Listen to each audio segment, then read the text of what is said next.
My wife wrapped herself around another man on a winter beach, and I didn't look away. I pulled out my phone and started the clock on the most methodical takedown of my life. My name is Gary Carson, and I'm 34 years old. I didn't scream. I didn't swing. I walked straight up to that striped blanket, coffee cooling in my hand, and said hello while the off-season wind cut through all three of us. Then I called my attorney Bruce Merced on speaker, hired Andy Smith to timestamp every lie, and lined up my neighbor Judy Morrison to confirm what her driveway camera already knew. I documented. I confronted. I won. If you've been betrayed, this story is your blueprint. You'll see how Larissa Carson and Jeff Lopez faced consequences, how Judge Irma Johansson weighed facts over noise, and how my kids Emmett and Kyra stayed safe through it all. Rage is a spark. Strategy is the fire. But let me start from the beginning. Before I go any further, let me know in the comments where in the world you are watching from, and make sure to subscribe because tomorrow I will share a story you don't want to miss. The beach was dead quiet for February, just the gulls wheeling overhead and the hiss of foam sliding over wet sand. I walked toward that striped blanket with my coffee still warm in one hand and my phone already unlocked in the other. Larissa lay curled against Jeff Lopez's shoulder, her hair spilling across his bare chest like she'd posed for it. He had his arm around her waist, fingers spread possessive and easy. They didn't hear me coming over the wind. I stopped at the edge of the blanket and planted my boots on the fringe where the fabric met the sand. "Morning," I said. Larissa jerked upright so fast her sunglasses fell. Jeff blinked twice, slow and confused, like a dog caught chewing furniture. "Gary," Larissa started, but I raised my free hand. "Don't," I said. "Just hold still."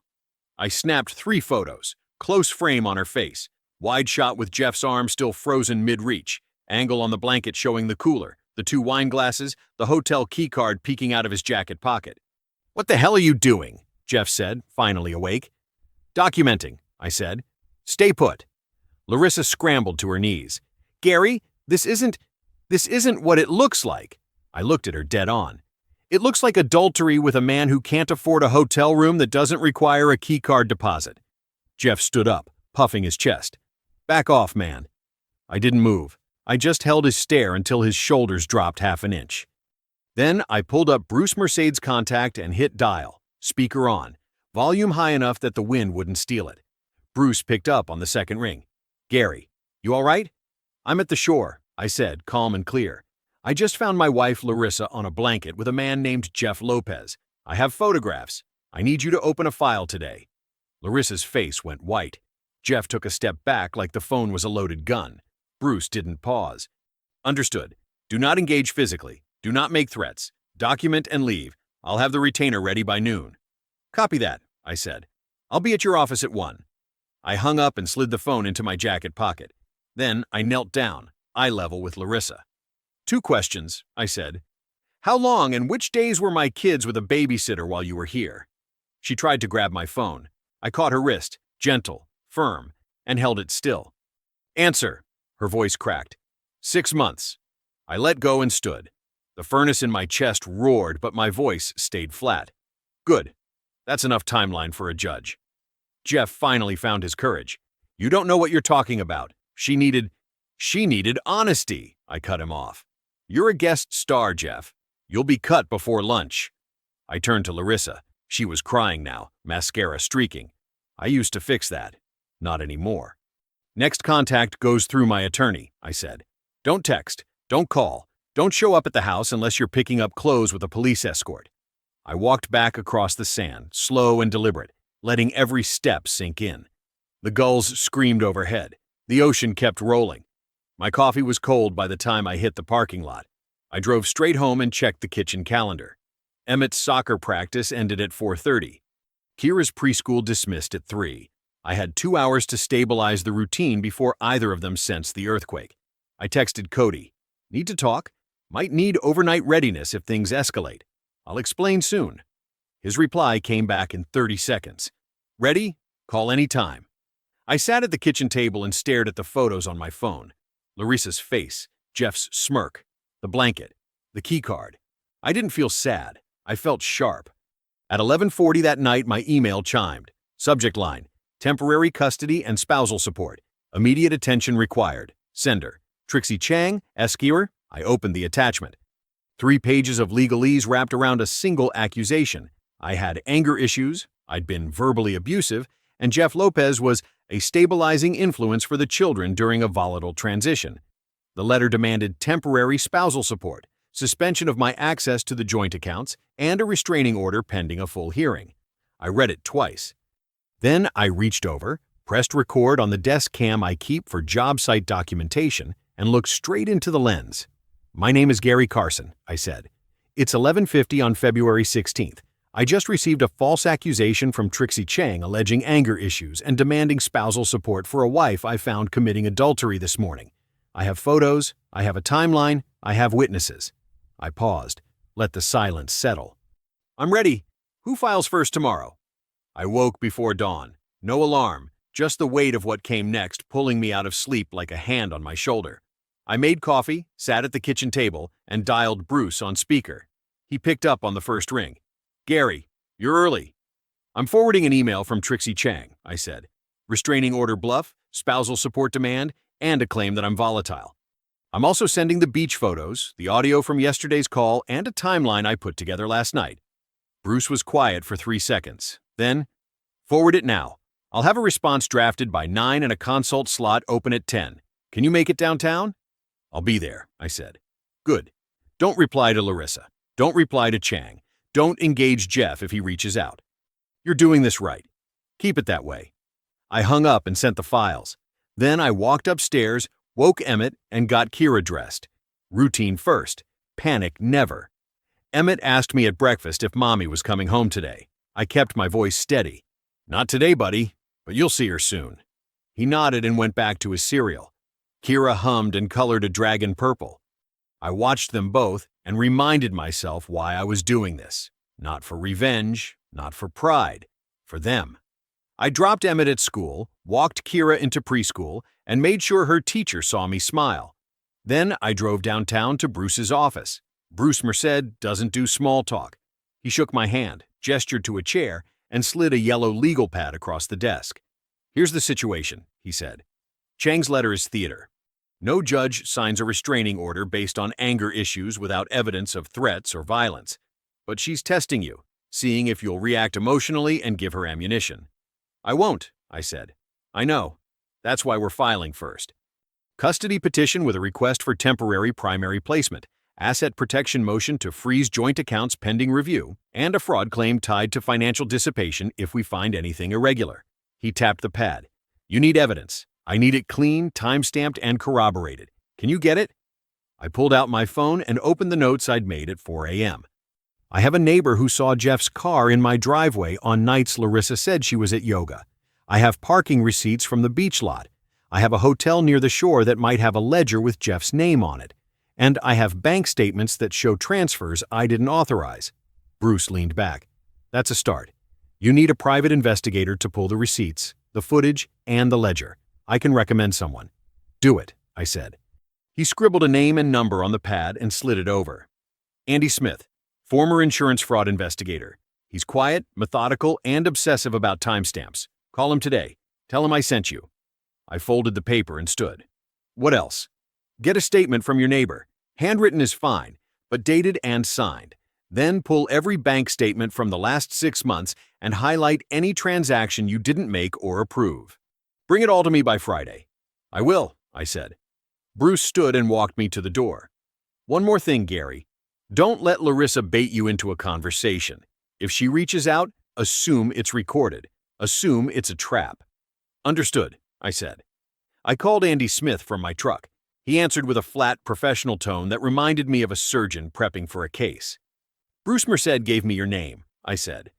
"I need parking receipts, hotel ledgers, and lifeguard tower footage from a beach incident on February 16th. "Location?" he asked. I gave him the details. He didn't ask why. He just said, "I'll have something by Thursday. Email me the timeline and any photos you have." "Done," I said and hung up. Next stop, Judy Morrison. Judy lives 3 doors down. She's the kind of neighbor who notices everything but only speaks up when it matters. I knocked. She opened the door with a dish towel in her hands and a look that said she already knew. "Gary," she said softly. "Come in." I stayed on the porch. "I need a favor, Judy. I need you to write down what you saw. Jeff's car in my driveway, the days you remember, the times if you can. Dated and signed. She nodded. I saw it, Gary. Tuesday nights, around 7. Sometimes later. I thought it was strange because you were always at work late on Tuesdays. Can you put that in writing? I asked. I'll do it now, she said, and disappeared inside.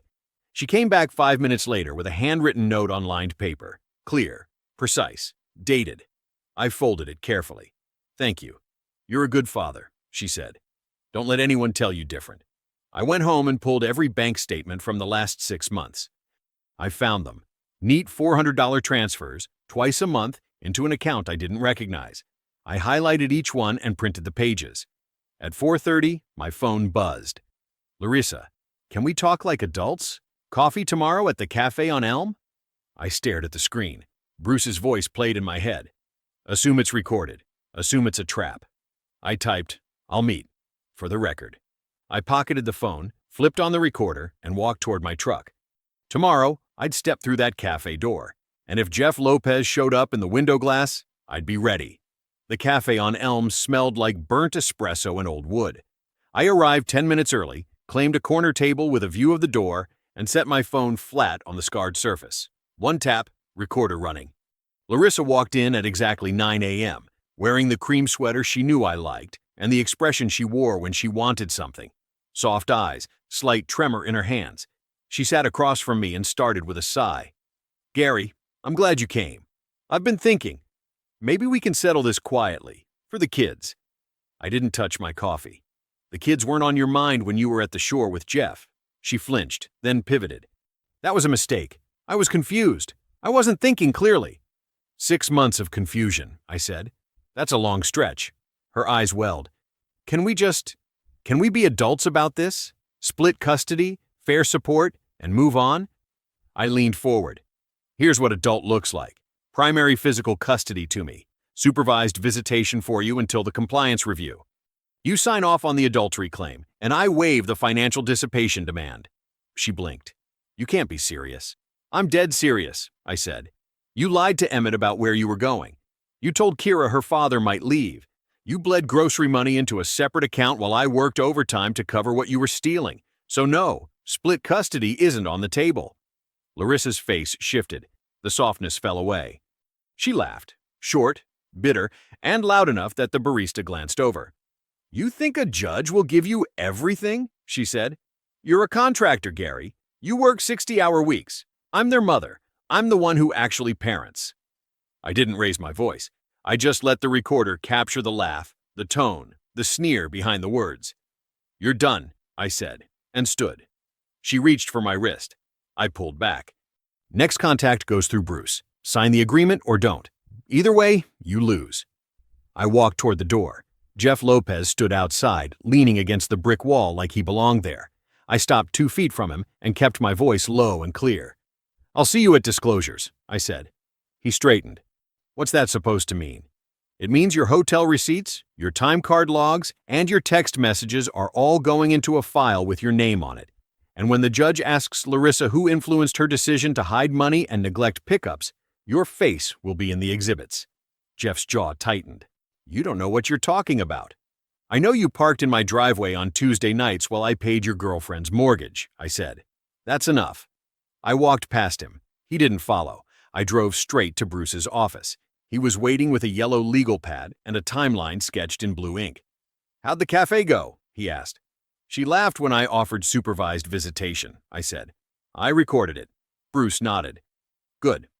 That's tone evidence. Judges notice arrogance. I pulled out my phone and played the clip. Larissa's voice came through clear. You think a judge will give you everything? Bruce smiled. She just told the court she doesn't respect your role as a parent. We'll use that. I sat down and slid the calendar I'd printed across the desk. I mapped Emmett's practice nights and Kira's preschool schedule against Larissa's absences. Every Tuesday at noon, she was gone for 3 to 4 hours. On those days, the babysitter logged overtime. Bruce highlighted the Tuesdays in yellow. This is custody gold. It shows pattern, neglect of routine, and prioritization of an affair over parental duty. What's next? I asked. We coordinate with Andy Smith on subpoena targets, Bruce said. Hotel logs, doorbell camera clips from your neighbor, and any text messages between Larissa and Jeff that reference the kids or finances. I nodded. Andy's pulling parking receipts and lifeguard footage. He said he'd have something by Thursday. Good, Bruce said. We'll file the custody petition Friday morning. That way, Larissa's attorney has to respond before the mediation window closes. He tapped the pad. One more thing. Expect a countermove. Trixie's aggressive. She'll try to flip the narrative with an emergency motion or a protective order. I'm ready, I said. At 4:15, my phone buzzed. Bruce forwarded an email from Trixie. Subject line, mediation request and protective measures. I opened it. The body was short and sharp. My client seeks immediate mediation to resolve custody and support. If Mr.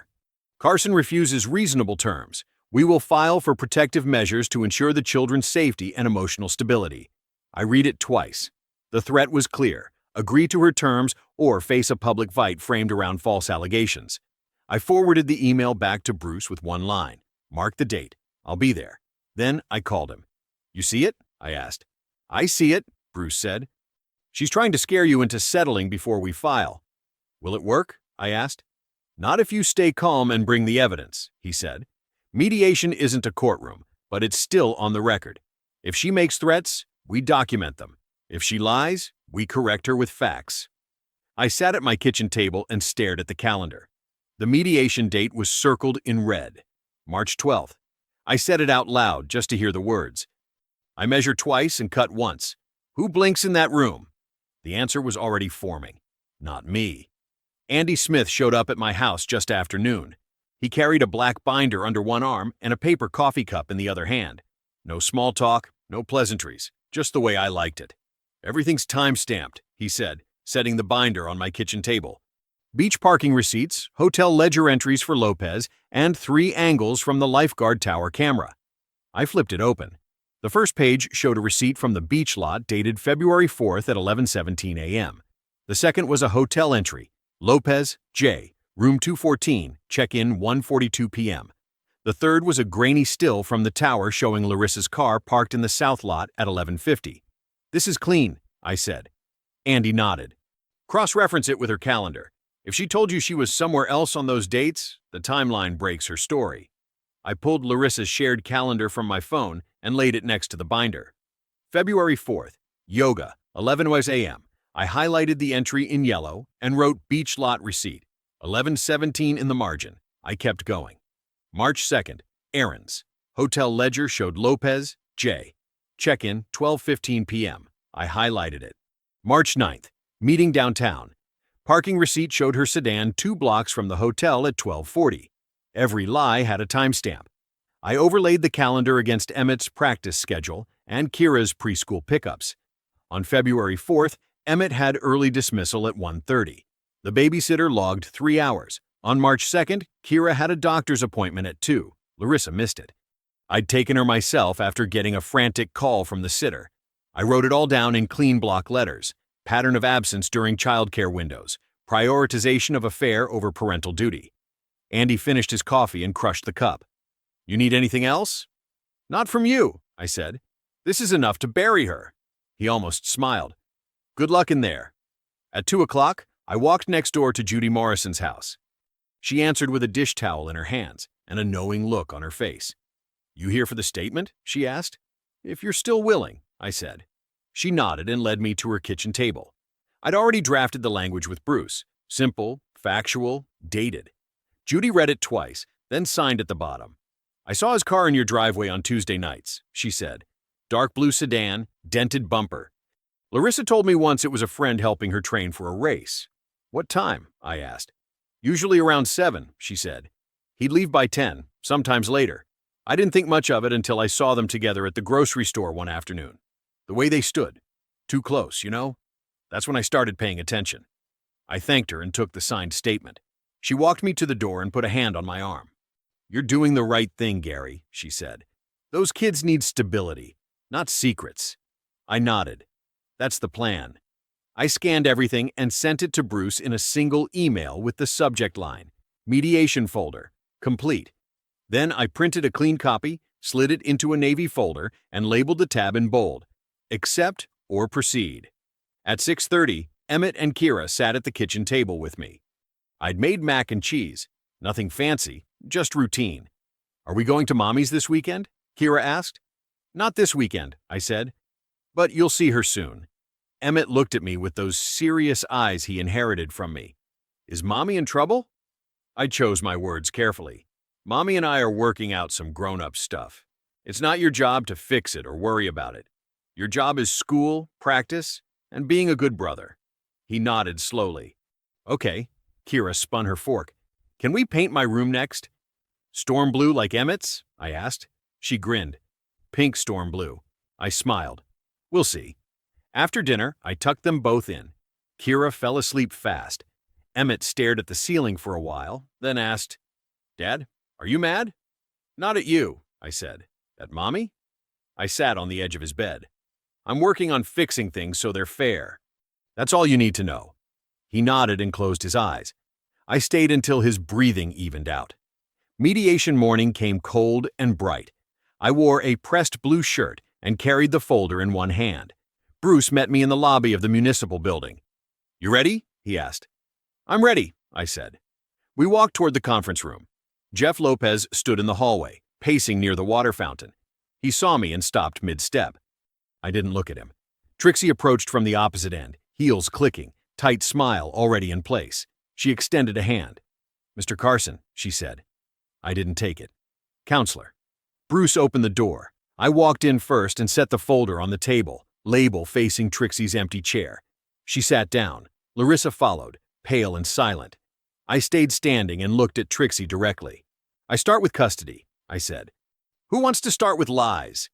Trixie settled into her chair and opened a leather portfolio. Larissa sat beside her, hands folded, eyes down. Bruce took the seat next to me and said nothing. That was the plan. Let the exhibits do the talking. I opened the folder and slid the first page across the table. Primary physical custody to me. Supervised visitation for Larissa 6-month review. I keep the house. No spousal support. Trixie's mouth twitched. That's absurd. It's fair, I said. She glanced at Larissa, who stayed frozen. I pulled the next set of documents. Hotel ledger printouts with Jeff's name circled in red, dates highlighted. I laid them in front of Trixie like playing cards. Tuesday, March 7th, Tuesday, March 14th, Tuesday, April 4th, I said. All of them match babysitter invoices from our joint account. Larissa paid someone to watch our kids while she was 20 miles away at a hotel registered to Jeff Lopez. Trixie's jaw tightened. Larissa's face went pale. Bruce still hadn't said a word. He didn't need to. I slid the next stack. Judy's sworn statement. Neighbor testimony. Dark blue sedan, dented bumper, parked in my driveway on Tuesday nights between 7 and 10 p.m. Same nights Larissa claimed she was at yoga. Larissa's hands trembled. Trixie tried to flip through the pages quickly, scanning for holes. There weren't any. And here's the financial piece, I said, laying down the bank statements. Secret checking account opened February 9th. 17 transfers, $400 each, pulled from our joint account over 8 weeks. That's $6,800 siphoned while I paid for groceries, utilities, and preschool tuition. Trixie opened her mouth, then closed it. I wasn't done. Moral fitness, I said. She introduced a stranger to our children as Mommy's friend. She lied about her schedule. She redirected family money to fund an affair. I'm not asking for punishment. I'm asking for accountability. Larissa finally spoke, voice cracking. Gary, please. No, I said. You had 6 months to be honest. You chose this. Trixie leaned forward, trying to regain control. My client is willing to negotiate on custody, but spousal support is non-negotiable given the income disparity. I didn't blink. Your client dissipated marital assets. I have receipts, I have dates, I have witnesses. If we go to court, Judge Johansson will see all of this and ask why Larissa prioritized hotel stays over her children's stability. You want to negotiate? Start with supervised visitation and zero support. Work up from there. Bruce finally spoke, calm and flat. My client is prepared to proceed to trial if necessary. The exhibits are indexed and ready for filing. Trixie's smile vanished. She whispered something to Larissa. I couldn't hear it, but I saw Larissa's shoulders sag. We need a break, Trixie said. 10 minutes, Bruce replied. I stood and walked into the hallway. Jeff was still there, phone in hand, texting furiously. He looked up when I passed. You're enjoying this, he said. I stopped and turned. I'm documenting it. You think you're so much better than me, he said, voice rising. I don't think about you at all, I said. You're a placeholder. Even Larissa knows it. His face flushed red. He stepped toward me, chest puffed. Say that again. I stayed where I was. You're a guest star, Jeff. You'll be cut before the credits roll. He lunged. Security moved fast. 2 officers stepped between us, hands on Jeff's shoulders. He twisted, tried to shout something, but they walked him toward the exit. I didn't move, didn't flinch, just watched him disappear around the corner. Bruce appeared at my elbow. You good? I'm fine, I said. Don't antagonize him, Bruce said quietly. We're winning. Let them implode on their own. I nodded. Understood. We went back inside. Trixie and Larissa were whispering, heads close together. When we sat down, Trixie straightened and said, We'll need more time to review our options. Options? I said. You have 2. Accept the terms or see us in court. Larissa looked at me, eyes wet. Gary, we built a life together. Doesn't that mean anything? I met her gaze and kept my voice level. It did, until you dismantled it. She flinched. Trixie closed her portfolio. We'll be in touch. You have 48 hours, Bruce said. After that, we file. That evening, I was heating up leftovers when my phone buzzed. Email from Trixie's office. Subject line, emergency filing. I opened it and saw an attachment. A screenshot, blurry and cropped, showing me standing over Larissa on the beach. The angle made it look like I was looming, aggressive. The timestamp was wrong. The caption read, Physical intimidation witnessed by third party. My jaw tightened. I forwarded it to Bruce with one line. Doctored. Have the original EXIF data. Then my phone rang. Cody. Hey, I said. I heard from Bruce, Cody said. Trixie's filing an emergency restraining order. Might lock you out of the house tonight pending a hearing. I exhaled slowly. When? Could be any time. Judge signs it, sheriff shows up. You prepared for that? I looked around the kitchen. Emmett's backpack on the counter. Kira's drawings on the fridge. I'm prepared. I've got beds ready for you, Emmett and Kira, Cody said. You need me to come over? Not yet, I said. But keep the line open. I will, he said. You doing okay? I'm doing what needs to be done, I said. He paused. That's what I'm worried about. I hung up and stood in the quiet kitchen, phone in hand, waiting for the knock that might come. The knock came at 9:43 that night. I opened the door and saw a sheriff's deputy holding a folded document. He looked tired, apologetic even, but the paper didn't care about his expression. Gary Carson? He asked. That's me, I said. He handed me the order. Temporary restraining order. You're required to vacate the residence immediately pending an evidentiary hearing. You'll have supervised access to retrieve personal effects tomorrow between 10 and noon. I read it quickly. Larissa's sworn statement alleging physical intimidation, aggressive confrontation, and fear for her safety. All lies. Clean, surgical lies wrapped in legal letterhead. How long do I have? I asked. Tonight, he said.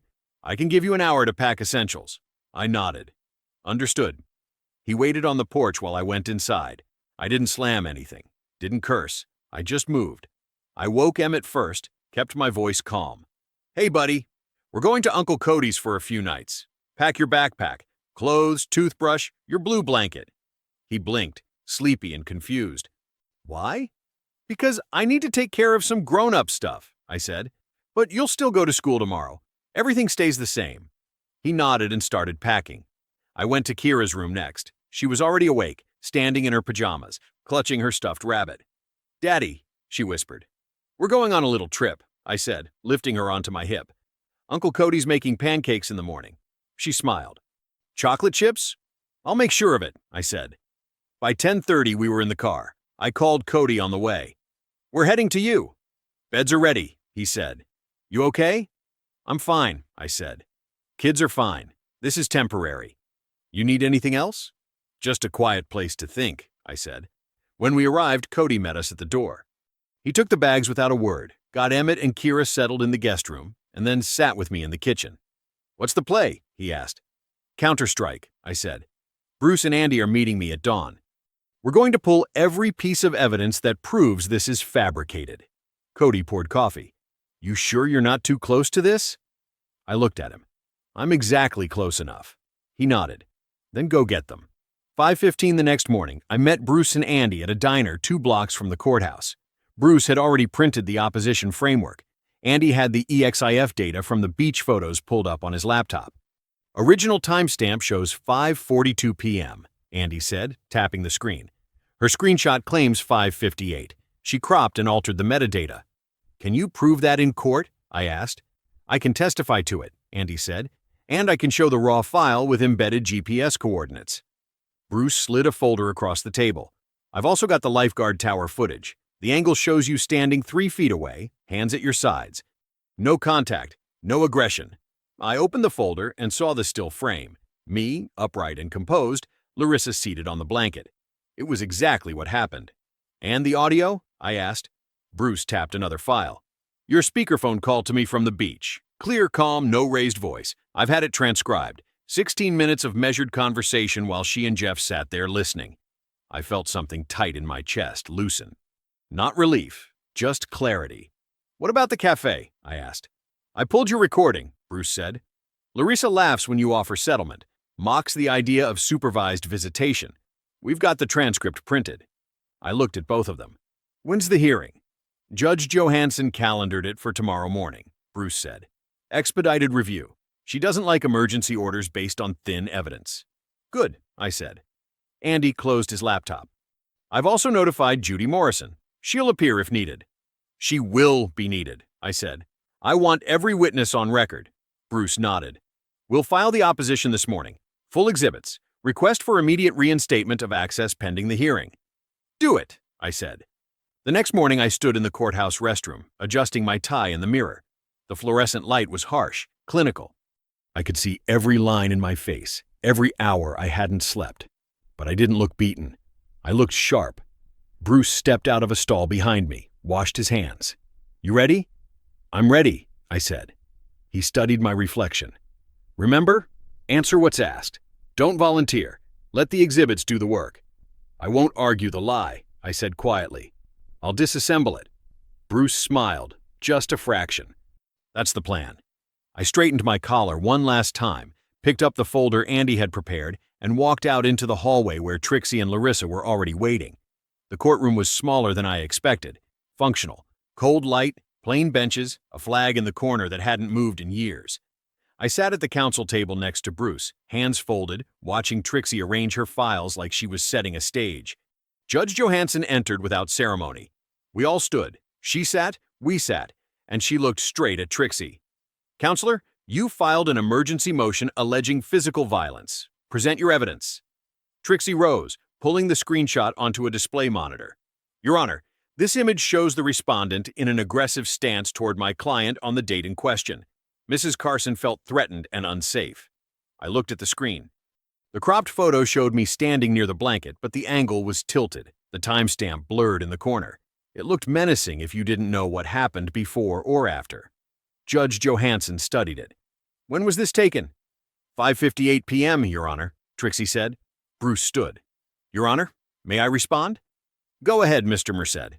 Bruce walked to the evidence cart and lifted a laptop. I'd like to play audio recorded by Mr. Carson at the scene. It runs 16 minutes and captures the entire interaction. Trixie's jaw tightened. Your Honor, this is... I'll allow it, Judge Johansson said. Bruce pressed play. My voice came through the speakers, calm and deliberate. Morning. Then Larissa's gasp. Then my next line. Scoot over, Lopez. You're on my towel. I heard the wind, heard Jeff's bluster, heard myself say, Stand, Jeff. Let's see if you can do anything upright. No shouting, no aggression, just control. The recording continued, my call to Bruce on speaker, laying out facts while Larissa and Jeff listened. My tone never changed. I sounded like I was ordering lumber, not confronting betrayal. When it ended, the courtroom was silent.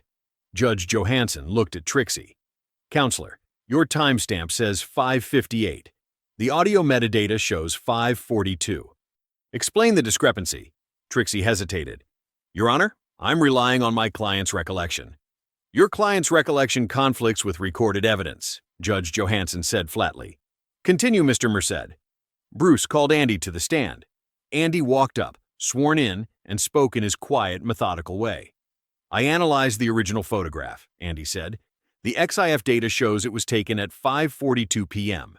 The version submitted by opposing counsel has been cropped and altered. The timestamp was manually adjusted. Trixie tried to object. Judge Johansson waved her off. I've seen enough on that point. Next witness. Bruce called Judy Morrison. Judy walked to the stand in a plain cardigan, her hands folded neatly in her lap. She looked at me once, nodded, then turned to Bruce. Mrs. Morrison, did you observe the interaction on the beach that day? Bruce asked. I did, Judy said. I was walking my dog about a quarter mile down. I saw Mrs. Carson and Mr. Lopez on a blanket. They were kissing.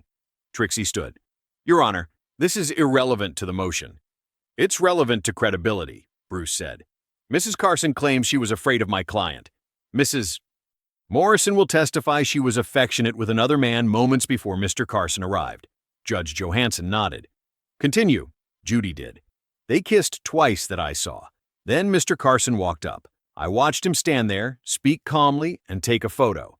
He didn't raise his voice. He didn't touch anyone. Then he left. Bruce produced a parking stub. Mrs. Morrison, do you recognize this vehicle registration? Judy looked at the printout. That's Mr. Lopez's car. I've seen it in the Carsons' driveway on Tuesday nights. How many times? Bruce asked. At least 6, Judy said. Maybe more. Bruce thanked her and sat down. Trixie didn't cross-examine.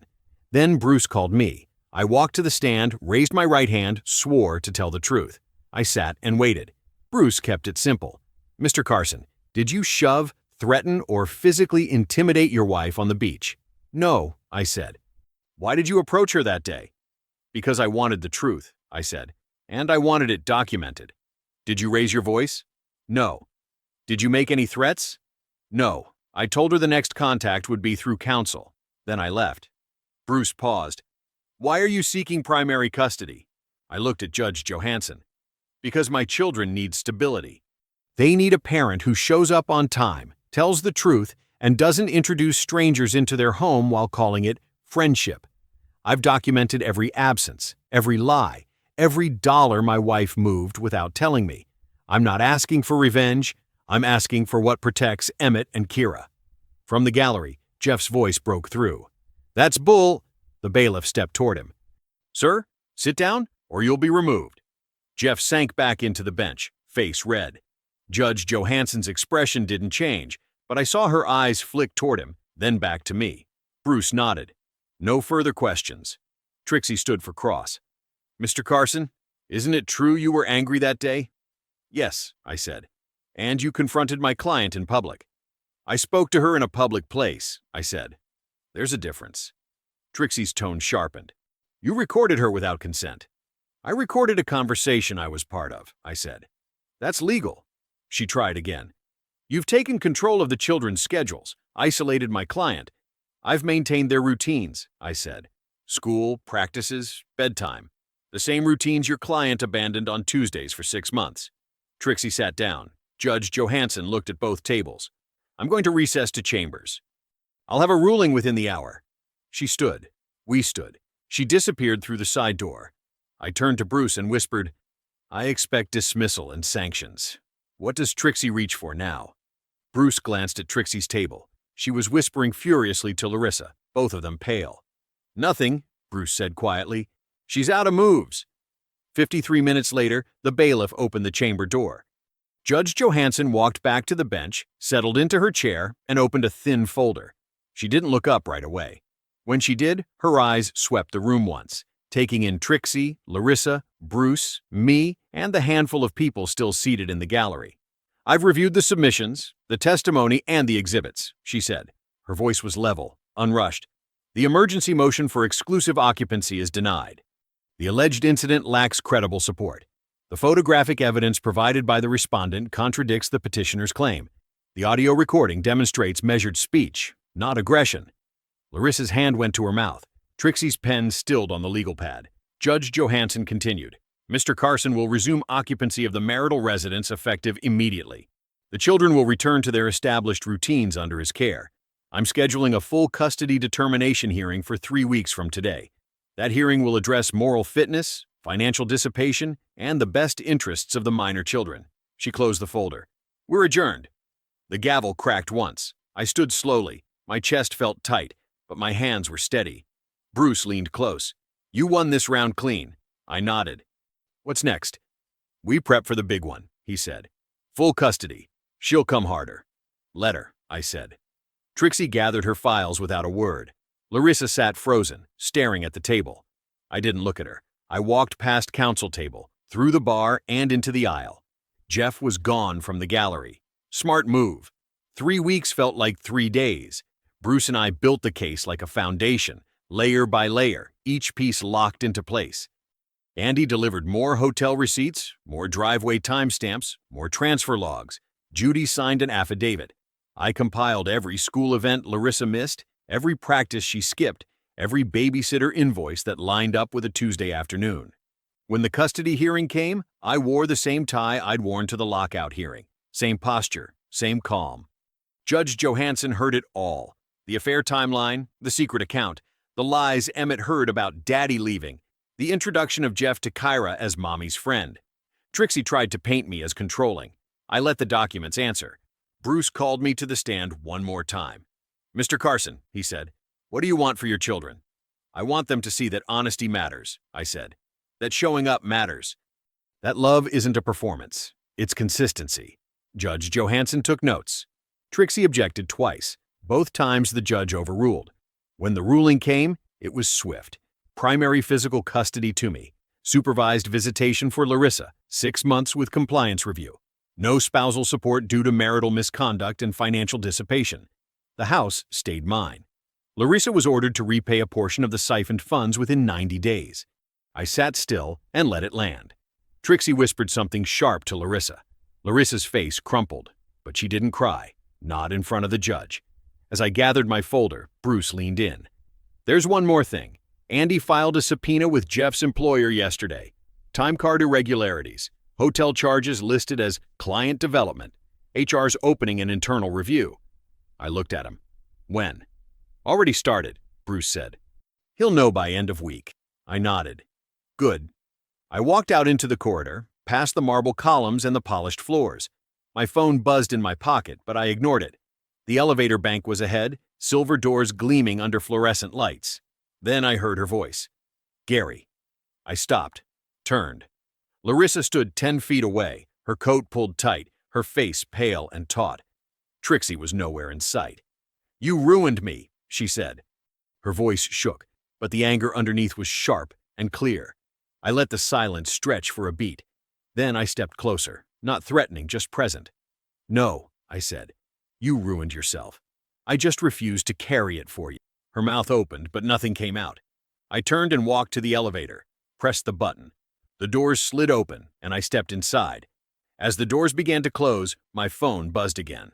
I pulled it out. "Unknown number, a text. We need one last talk. You don't get to walk away clean."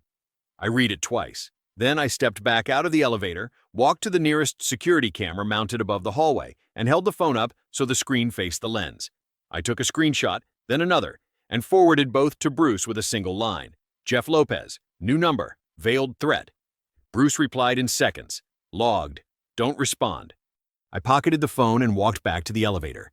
This time I wrote it all the way down. When the doors opened onto the ground floor, daylight poured through the glass entry doors. I stepped through them into the cold, clean air. The courthouse steps stretched out behind me. Ahead, the street hummed with midday traffic. I took a breath and kept walking. 3 months later, I stood at the stove on a Saturday morning, stirring pancake batter while Emmett held up 2 paint chips like they were treasure maps.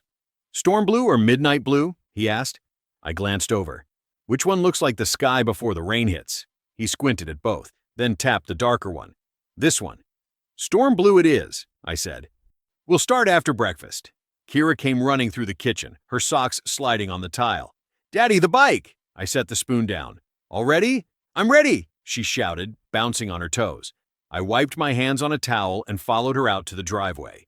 The training wheels sat in the garage, unbolted the night before. Kira climbed onto the seat, gripped the handlebars, and looked back at me with bright, fearless eyes. "Hold on?" she asked. "I've got you," I said. I steadied the bike and walked beside her as she pedaled. 3 steps, 5. Then I let go. She wobbled, corrected, and kept going. 10 feet, 20. She didn't fall. "Daddy, watch!" she yelled. "I'm watching," I called back. And I was. I watched everything now. Inside, I flipped the pancakes and plated them while Emmett spread the paint chips across the table like a blueprint.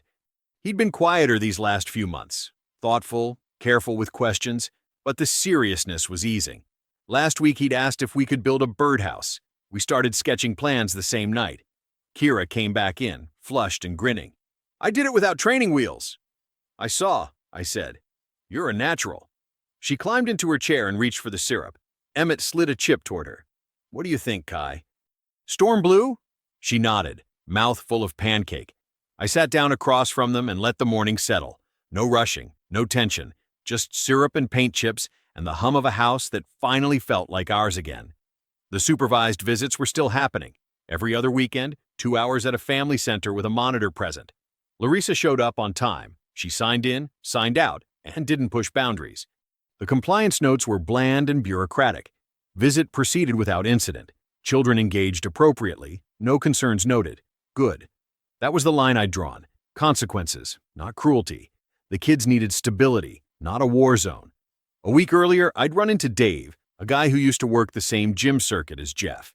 We were in line at the hardware store, and he recognized me. "Hey, Gary," he said, awkward but genuine. "You doing all right?" "I'm fine," I said. "You?" He nodded, then lowered his voice. "I don't know if you heard, but Jeff's not at the gym anymore. Internal review. They let him go." I didn't react. "Yeah?" "Yeah. He's driving courier routes now. No benefits. Lots of miles." Dave shrugged. "Guy had it coming, from what I heard." I thanked him and paid for my bolts. As I walked out, I felt nothing sharp, just a quiet, settled sense that the world had balanced itself. That afternoon, I finalized the repayment plan Larissa had been ordered to follow. She'd sent the first installment 2 weeks prior, and the second one cleared that morning. Bruce reviewed the terms and confirmed she was compliant. I filed the paperwork, closed the folder, and set it on the shelf. Then I installed a new deadbolt on the front door. The old one had been fine, but I wanted something fresh, something that locked clean and turned smooth. I hummed while I worked, no particular tune, just a steady rhythm that matched the screwdriver clicks. When I finished, I tested the bolt 3 times. Solid, secure. That evening, Cody came over with his wife and their kids. I grilled burgers while Emmett showed his cousins the storm blue paint swatches. Kira demonstrated her new bike skills in loops around the driveway. Cody stood beside me at the grill, arms crossed, watching the kids. "You look steady," he said. "I am," I said. He nodded. "Good. You earned it." At dinner, Cody raised his glass.